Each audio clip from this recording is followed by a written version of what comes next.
What if instead of streaming on Disney Plus, The Mandalorian made its debut in a comic book in the late 70s? I'm talking faded colors and halftones, like it came straight out of a 99-cent comic bin. I think it'd be pretty cool.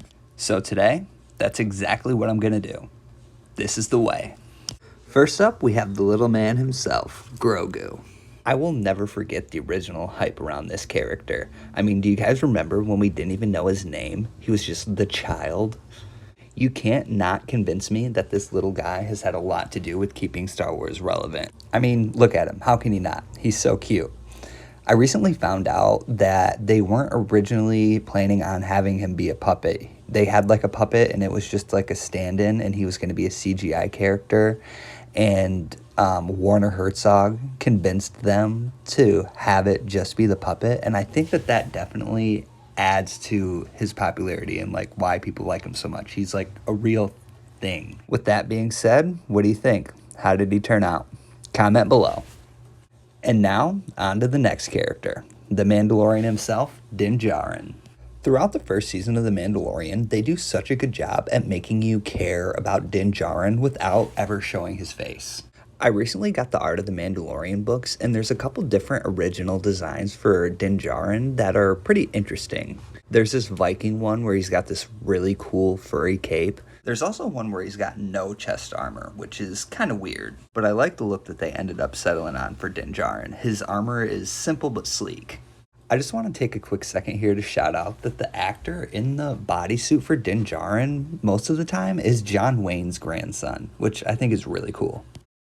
And there he is, folks, Din Djarin himself. Now, let's get going to the next character, IG-11. What is The Mandalorian without IG-11? I originally wasn't going to draw IG-11 for this, but my wife convinced me to, and I'm glad that she did.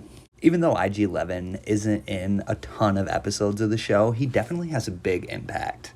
From just being another obstacle in the Mandalorian's way to a close ally and eventual Marshal of Navarro, IG-11 definitely has a really unexpected but cool arc throughout the show.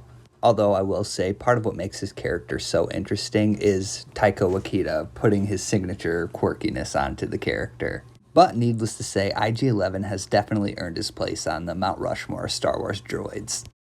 I think IG-11 turned out pretty good, so let's get going to the next character, Bo-Katan Kryze.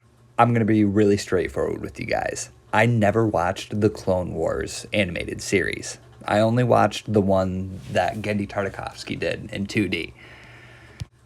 So The Mandalorian was my introduction to this character. And I honestly think Bo-Katan is really cool, so I might just go back and watch it just for that. But I don't know. Comment below if you think I should or not. She definitely had a way bigger role in the show than I thought that she was going to, but I'm not complaining because I think that all of the stuff in the third season of The Mandalorian is really interesting. I know that that's somewhat of a controversial take, but I don't care. This is my video, my take.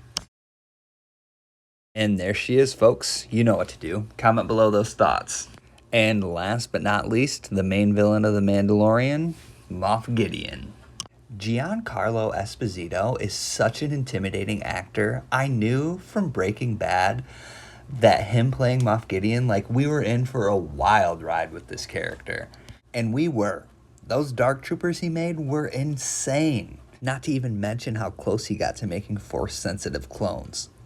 One of my favorite behind-the-scenes stories of The Mandalorian is that throughout the filming for the second season finale, Giancarlo Esposito kept breaking so many darksabers during filming. Like, they just kept having to make so many of them because he just kept breaking them, couldn't hold himself back.